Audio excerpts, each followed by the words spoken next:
All right, we are back with another pick'em video, and we got a game 6 between the Pacers and the Knicks to talk about. I think this one should stay close. We're going to talk about my two favorite player props. I do have a Knick player and a Pacer, so one from each side, and also going to talk about my leans, who I think is going to win this game. Some other players that I think probably will play good, but it's only one game. You don't want to force in these days. I know you'll probably want to bet as much as you usually do throughout these days, but there's only one NBA game you're going to, and you're not branching out to MLB, WNBA, other things like that. It's definitely better to take it easy and go with the guys you're the most confident in. But let's jump into our plays for today. As for yesterday, didn't have a video just because there was only one game again, and I didn't love the potential for that game. I didn't really play much on PrizePicks yesterday. Did do a few WNBA slips, but played mostly on Underdog and Sleeper because they both had Caitlin Clark free squares. Not discounts, free squares, 0.5 points. And we took advantage of both those. We had a profitable day using both of those, but again, that's just another reason to be on multiple DFS platforms. And I got links for all those: PrizePicks, Sleeper, Underdog, Chalkboard, Dabble, all my favorite DFS platforms. There's different days where they're giving you free squares and discounts. And in a community like my Discord, we're always sending, hey, there's a discount over here, free square over here. That's when you want to take advantage of those things. You don't have to play each one every day, but that's how you kind of take advantage and profitable in the long term. But let's just jump into the desktop screen here. I can show you the Underdog slips we put in yesterday. Again, we had the Caitlin Clark free square. We also had the Anthony Edwards discount over here. We took advantage of that. I did play Jokic under the rebounds and assists. It's not like I was expecting a blowout, but I know that he doesn't rebound as well against Gobert, and I knew that the Timberwolves were going to come out with energy. I didn't expect that score, 45-point game, but good call there. And then we had Mookie Betts under on strikeouts. He's been cashing that pretty consistently. And then our Caitlin Clark square, I almost saw this as two free squares. Caitlin Clark, 0.5 points, obviously going to get there. Only had 9, but as the Liberty crushed them as well. And then Justin Steele never plays well against Pittsburgh. They usually crush him, and they did. I think they scored like 5 runs. He did have like 7 Ks, but that evens out there. So went under his fantasy score. But again, just another incentive to get on these different platforms. Use my code in the description. You get a free month of my Discord if you use that code as well. So just DM me in Discord, hey, I used it. And plenty of different ways to get in there for free. So that's why you take advantage of it. I want to point out again, they have another free square for Scotty Scheffler, who literally got arrested this morning. Just showed up like from the clink to go do his round 2. This is only available to 11:30. I know he's already started. But yeah, Underdog kind of dropped this for fun. Again, they're not, sometimes it's not like, hey, we have a discount every day or Wednesday or every Saturday, whatever it might be. Sometimes they just randomly drop these. So that's the incentive. That's my plea for you guys to, hey, check out these different DFS platforms. Use my code. It helps my channel out. But also you get a free month of my Discord, and it's a lot of fun in there. So let's get into the plays for today, though. And I got Dante DiVincenzo pulled up here. I was going back and forth. I saw his 16.5 points. Looks like it's 17 now. I was looking at his rebounds and assists, and obviously ended up landing on his PRA because I think he can do it kind of on all fronts today. He is going into Indiana. We've seen back-to-back blowouts. His minutes have been down, and he's been shooting horribly. But when a shooter shoots poorly, a game, 2 games in a row, at some point, his average is going to come back, and he's going to have a 60% field goal percent shooting night, or maybe more likely a 45% rather than back-to-back 20% shooting night. So I'm going over his PRA here. We're going to jump into his Outlier page. Another tool, sponsor of the channel. Check it out for a free week, one of my favorite tools. And we can see right here, these are all head-to-head games against New York. Gone over in 5 against New York, against the Pacers. Gone over in 5 of the last 8 games, including 3 of the playoff games. Now, again, like I mentioned, kind of 2 duds here, but this was a 40-point or 30-point game where the Pacers won, and this was a 30-point game that the Knicks won. So the minutes were obviously down there. You see 43, 43, 43, and then 32. That's just what happens with the blowouts. But you also see the field goals attempted. 17, 20, 26 on 50% shooting, and then 13 and 14 on 20% shooting. So I expect him to rise back up. Will he have a 60% shooting night? Maybe. That's maybe kind of the averaging here to his normal 45% field goals and 40% from 3. Or more likely, can he get 45, 50% would be great for us. And I think that's all he'll need. In terms of the rebounds and assists, I like what he's been doing on that end too. Didn't score much these 2 games, but 4 assists and 7 rebounds, and 5 rebounds and 4 assists in the back-to-back games where he missed. So, I expect the Knicks to probably lose this game. It's a 6.5-point spread in favor of the Pacers. They're at home. That's kind of what's been happening for the Pacers. They can win on at home. And you're going to see games, Halliburton, is he going to step up? He's kind of hit or miss. Obi Toppin and TJ McConnell have been the stars off the bench. They've had some duds here and there. So I do think they're going to come back with energy, tie this thing up, kind of like the Timberwolves did yesterday with against the Nuggets. They're at home. They want that home crowd. They want to force this Game 7. And I think we'll get that, but I think it's going to stay closer today. So Dante's my guy. In terms of 2023 as a whole, taking a step back, looking at what he's been doing, you can't take it into account the beginning of the season because there was no Julius Randle. Halfway through this season, that's when he started getting the huge boost in minutes, seeing, if I can see the minutes, starting to see 40-plus minutes in these games. Took a back seat to Miles McBride in the Sixers series, but when they really needed things to happen, he played all 48 minutes in Game 6, and they ended up winning that game. So I expect 40 or so minutes from him, assuming this isn't going to be a blowout, and we can see when he sees at least 35, first of all, even just 35 minutes, this is an 85% hit rate going over this. But if he sees, 40 minutes or whatever, 82% hit rate, I kind of like the 35 minutes one better. Whatever it might be, you can see the hit rate goes way up if he's seeing this much time, and he's able to knock shots down and get hot for sure. So I think Dante, regression is going to come down at some points, but it is going to eventually come back up to his average, and I think we see that from him tonight. It's not always just what I think. It's not always what the odds or the hit rates are saying. I want to see what these other sports books are saying. Are we getting a good price on PrizePicks? And it looks like we are. So 24.5 is on PrizePicks. PrizePicks is a fixed payout system. They don't care if we take the over or the under. So I like to look at other books. What are they saying? Because they pay variably. They're going to pay you out differently if you take the over or the under. And pretty much across the board, they're going to pay you out a little bit less if you take the over, meaning essentially it's more likely to happen here. In terms of FanDuel, they already got this at 25.5. So all of these are good signs that this is looking like a good line and that the read is there. So Dante DiVincenzo, 24.5 PRA, taking the over there. We might see a little bit more Alec Burks, a little bit more Miles McBride because of all the injuries and because those guys have been playing well, especially last game, which might cut into Dante's minutes just a little bit, but I totally expect 35-plus minutes, probably more like 40 minutes, and eventually those field goal percentages are going to even out a little bit. Back-to-back 20% shooting nights for a guy that usually shoots 45%, a lot of those being three-pointers where he's a 40% shooter. So he's just got to knock down some shots. His rebounding and assisting has been really good the past two games, so I don't expect that to really drop off. That's kind of just an added boost here for a guy that can score 25 points if he's on. So again, if I had to lean one way, I'd probably take the Pacers here at home, but I think the Knicks keep it interesting. I don't think we get another blowout, and if this thing stays close, Dante's been a pretty common denominator in those games. And then moving along to the Pacers side of things, I'm going to Obi Toppin, a guy I've been to a bunch of times throughout the playoffs. His 9.5 points is a popular tab. Again, I don't love the popular tab just because this is not telling the whole story. I bet this is a popular tab when it was at 8.5. Now it's at 9.5. That flame doesn't go away. That irks me a little bit.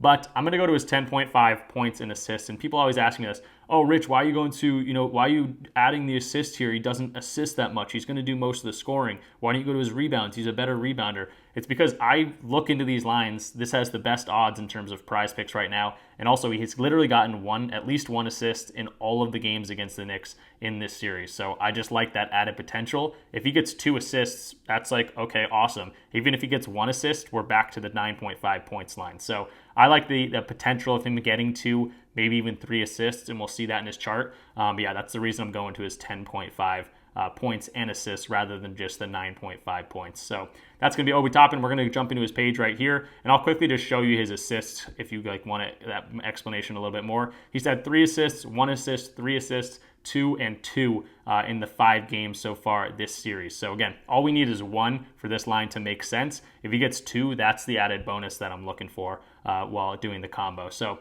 here is the combo, the head-to-head. He's gone over this in 5 of 8 games against the Knicks so far this year. Also, just I like to reiterate this, he was a New York Knick, and he got traded for practically nothing. So keep that in mind. He does have that in his back pocket for a little bit more extra motivation. And he's been playing well. He comes off the bench, and his job is to come off and bring some added offense. Him and TJ McConnell, sometimes TJ does the scoring, sometimes TJ is diming up. He's gotten 10-plus assists, I think, twice in this series. So they come in there, they bring a spark on the offensive end, and they do it pretty efficiently and pretty consistently. So we can see he's had 12 and 3, 20 points in that game too, and then 2 duds. And we want to see what happened in those 2 duds. Well, the field goals weren't there. Again, his job is to come in, shoot effectively, and he's done that in the first 2 games. Only shot 4 times in that game 3. He missed it, only hitting 1 of 4 shots. Then he came back, right back at home, and he had 14 points and 2 assists, shooting 6 of 11 shots. Awesome to see. Probably had 20 or so minutes in that game. And then a dud in the last game in the blowout. So he doesn't do it very often in back-to-back games. So seeing a down game like this, I expect him to bounce back. And again, we're going to see that in his charts. So going to 2023, he's projected for, I think, 20 minutes, I think is what RotoWire is saying, which is what he's been getting. If we go to Obi Toppin, about 20 minutes. So that's what he's expecting. But even in games he's seeing, I don't know if you want to go to 15 minutes. I'll just go to 20 minutes. 18 minutes, that's more likely. 18 minutes, all the games, obviously 77% hit rate is incredible. But you'd like to see any of these red games, he comes back and he hits it in the next game.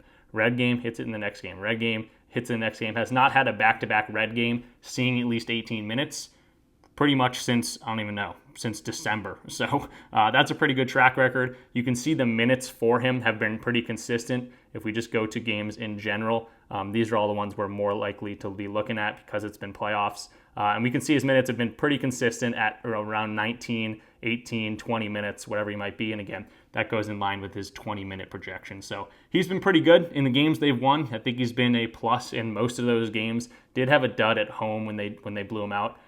So did TJ McConnell, but those go hand in hand. I do think Obi bounces back a little bit today, like we saw in his charts. Again, if he sees 18 minutes, hasn't had a back-to-back red day, meaning missing this line, since December. So I think Obi's going to give him spark off the bench. They're at home. They're trying to force a Game 7.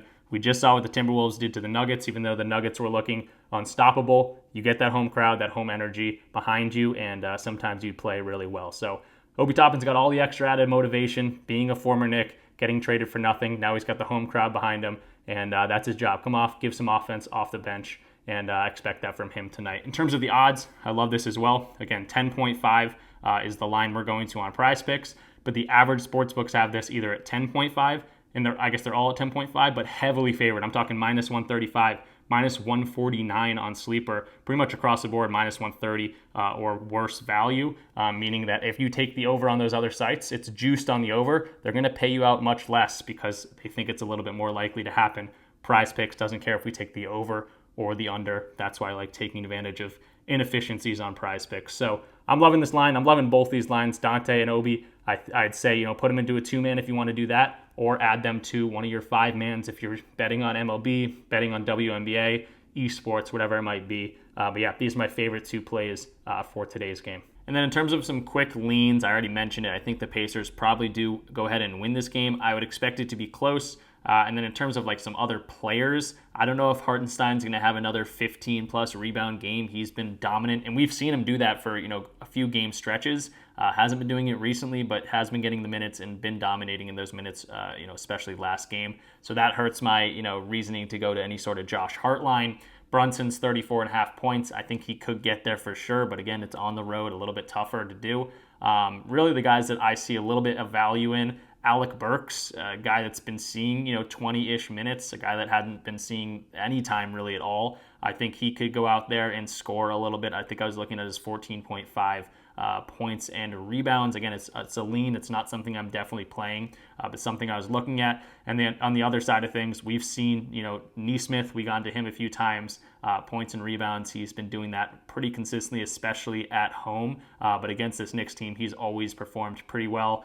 TJ McConnell is always interesting just because he is crazy how many, especially assists, he can get in such little time. But we talked about it. Like Obi Toppin, he's in there to come create some quick offense, and he's scrappy on defense as well. So that's kind of my thoughts on the game in general. But yeah, these are my favorite 2 plays for today. So that's going to do it for today's video. Again, really, really liking these 2 plays. We obviously deep dove into both of them, but it is only a 1-game slate. Play light, especially in the NBA. And there's plenty of other sports out there. We're going to be talking MLB, WNBA. We got golf going on today. We're going to be doing that in the Discord. So if you're interested in this kind of stuff, if you're at this point in the video, first of all, like the video, comment something down below. But also, you might want to join our Discord. We're always talking sports, talking props, talking plays. all different types of sports. Esports, we've been killing. MLB, NBA, WNBA, we've been killing the beginning of the season. Yeah, there's a bunch of like-minded people in here, and I think you'd really enjoy it. So the way to get in here, there's links, all in the links in the description of this video. You're going to see the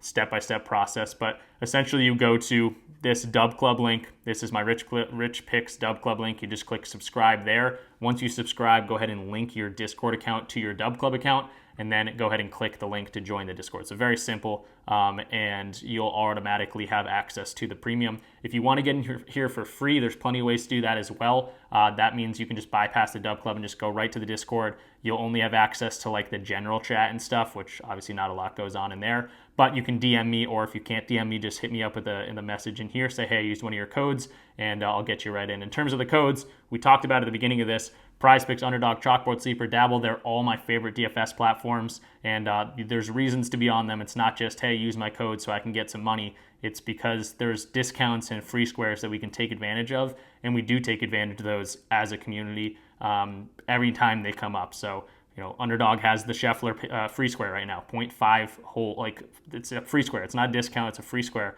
and that's when you want me to take advantage of this. Even when they have discounts, though, you want to take advantage of that positive EV whenever it comes up. So again, PrizePicks, Underdog, Chalkboard, Sleeper, Dabble, they're all great in their own ways. They're a little bit different. Chalkboard, Sleeper, more like, you know, sports books in terms of variability and odds, access to triple double lines that are going to be able to pay you out way more or way less if you want to take the risk or not. And then also alternate lines, that's huge. Underdog has live lines, which is awesome. You know, those are obviously always changing. You can find good value there. And they also have 100% deposit matches. So it's really a win-win-win. Go get one of these, you know, apps or DFS platforms, expand your reach to more promotions and more discounts, get the 100% deposit match, which is essentially just free money when you join, and you get the free month of our Discord. So that's the kind of, what is it? Pitch to get into the Discord. I think you'd have a lot of fun in us. And here again, it's just a bunch of like-minded people like me, always talking sports and talking props. So I hope you enjoyed the video. If you did, again, leave the video a like, comment anything down below, and subscribe if you are new. I will see you guys tomorrow, or if you're in the Discord, I'll see you in there.